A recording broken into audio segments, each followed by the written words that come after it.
Welcome, in front of me I have Asus Rog Phone 5, and in this video we will check if this smartphone comes with factory installed screen protection. Very thin foil or maybe tempered glass. So just take a look on the screen, and as you can see, unfortunately on the display you cannot find any of the protection.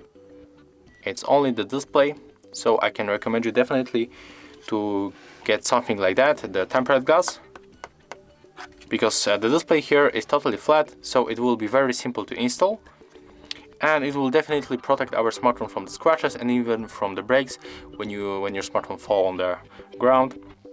It will be much better to have something like that, even very cheap glass.